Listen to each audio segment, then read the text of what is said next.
It's me, Mrs. Finner. If you hear some background noise, that's rain. It's pretty stormy today. I have a cup of coffee and I'm going to read to you a few chapters today. So we're going to start with the chapter titled The Wildness of Stories. Here we go. The house was dark. I'm going to move myself really quickly. There we go. The house was dark. His grandma had finally got his mom to bed and then had gone into Connor's bedroom and shut the door, not asking if he wanted anything out of it before she went to sleep herself. Connor lay awake on the study. He didn't think he'd be able to sleep, not with the things his grandma had said, not with how his mother had looked tonight. It was 3 full days after the treatment, about the time she usually started feeling better, except she was still throwing up, still exhausted, for far longer than she should have been. He pushed the thoughts out of his head, but they returned, and he had to push them away again. He must have eventually drifted off, but the only way he really knew he was asleep was when the nightmare came. Not the tree, the nightmare.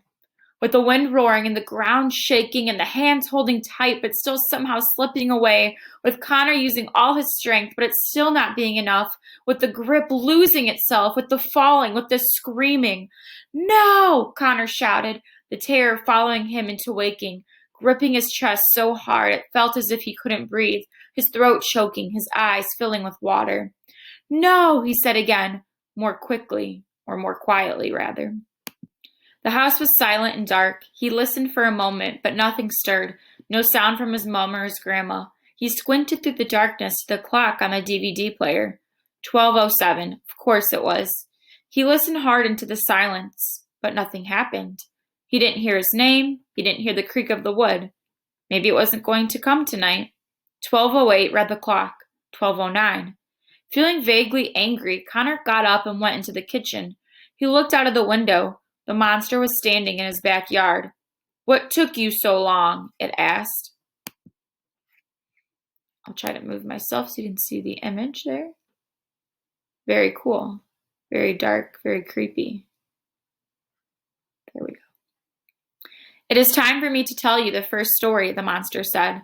Connor didn't move from the garden chair where he'd sat himself after he'd gone outside. He had his legs pulled up to his chest and his face pressed into his knees. "Are you listening?" the monster asked. "No," Connor said. He felt the air swirl around him violently again. "I will be listened to," started the monster. "I have been alive as long as this land, and you will pay the respect owed to me." Connor got up from the chair and headed back toward the kitchen door. "Where do you think you're going?" demanded the monster. Connor whirled around, and his face looked so furious, so pained, that the monster actually stood up straight, its huge, leafy eyebrows raising in surprise. "What do you know?" Connor spat. "What do you know about anything?"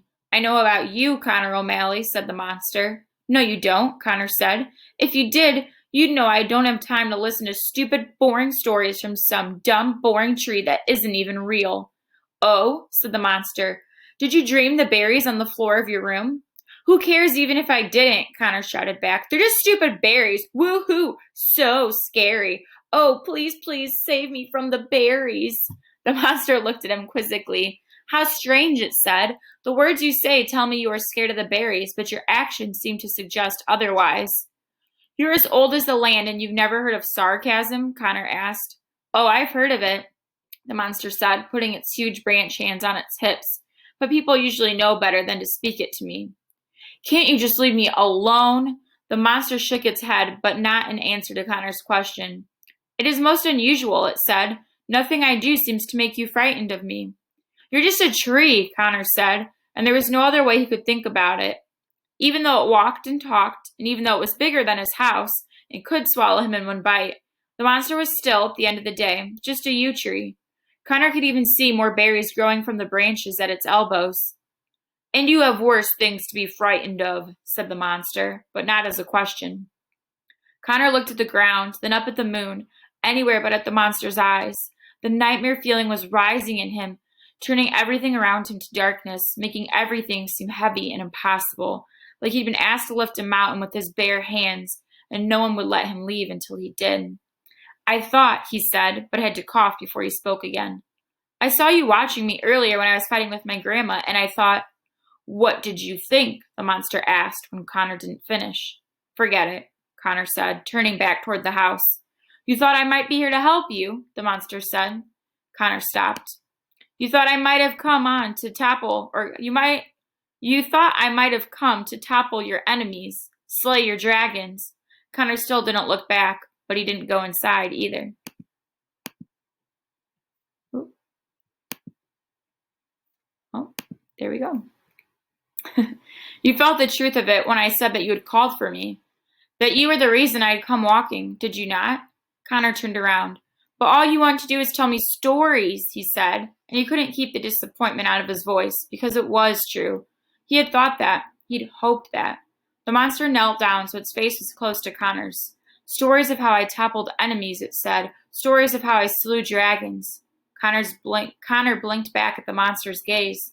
Stories are wild creatures, the monster said. When you let them loose, who knows what havoc they might wreak. The monster looked up, and Connor followed its gaze. It was looking at Connor's bedroom window, the room where his grandma slept now. Let me tell you a story of when I went walking, the monster said. Let me tell you of the end of a wicked queen and how I made sure she was never seen again. Connor swallowed and looked back at the monster's face. Go on, he said. Thanks for listening. That's the end of that chapter. Stay tuned for the next chapter, which is called The First Half. Thanks, everybody.